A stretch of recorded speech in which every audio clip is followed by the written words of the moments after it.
tournament run held more than the hopes of the current players and fans. Generations of faithful had their hearts in it too. Boilermakers have had some tremendous regular seasons, but have long craved a breakthrough in the NCAA tournament. Roy Hairston knows that very well. He was a key player on 2 Big Ten title teams in the mid-90s, went on to coach young players through moments like this at UIndy, IUPUI. Thanks for being with us this morning. As a Boilermaker, walk us through your emotions of these last 12 hours just before tip-off till now. It's been a wave of emotions. You know, you dealing with things before the game actually happens, and you know the anticipation of the game starting, and you know just watching the game, you know seeing little adjustments being made by both coaches who are great coaches, and unfortunately for the Boilers that you know they ran into a really good UConn team, back-to-back national champs. And hats off to them. But I'm proud of these Boilers, man, because they could have easily folded after losing last year to a 16 seed. They could have easily folded and packed it in. But it goes to show the culture of Purdue and the great job Matt Painter and his staff has done to keep that group together and make this run that they had. So I'm very, very proud of those guys.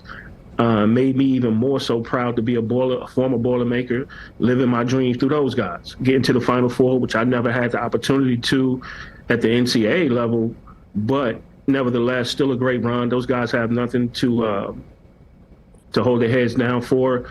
We're all proud. You should have seen the chat of former players and how proud we are of that group. Tell me about that. What's that like when former players get excited about the current crop? Man, it's great, man. You know, you just pull for them and hope that they're able to do something that you were never able to do, because one thing that Coach Katie instilled in all of us is that, you know, we Boilers for life. You know, we always there to support. I'm down there at least 2-3 times a year, and you see some other guys, some other former players down there, and we're just excited as if we are playing the game, when we're sitting in the stands and watching those guys go out there and perform. So we all happy and you know, hopeful for the next group to come along, and you know, just wish these guys the best. You mentioned Coach Katie, Coach Gene Katie, of course, your coach had a similar situation as Coach Matt Painter. Fantastic regular season results, and then you hear a lot of chirping about not winning the big one. Getting to a title game, and certainly not embarrassing themselves in that. Is this enough to get that stigma gone and have a new view of Purdue basketball? Yeah, I mean, I think Purdue basketball has always been great.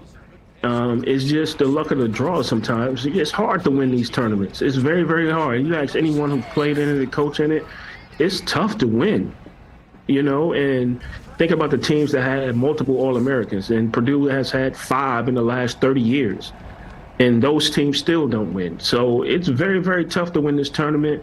And this group has done a tremendous job of giving us all hope for the future, and maybe it'll turn the tide on some other recruits who some of those high-level recruits that may want to come to Purdue because they have a great coach, great culture, great environment to play basketball. It's Indiana. So, you know, hopefully some of those high-level recruits start looking more towards Purdue. And, you know, they fit the culture, they fit the identity of what Matt Painter and those guys are looking to accomplish. Roy Hairston knows the program well. Defensive stopper in the mid-80s or mid-90s, coach after that for a long time. And I understand you got a class to get back to at Warren Central. So we appreciate your time this morning. Thank you, sir.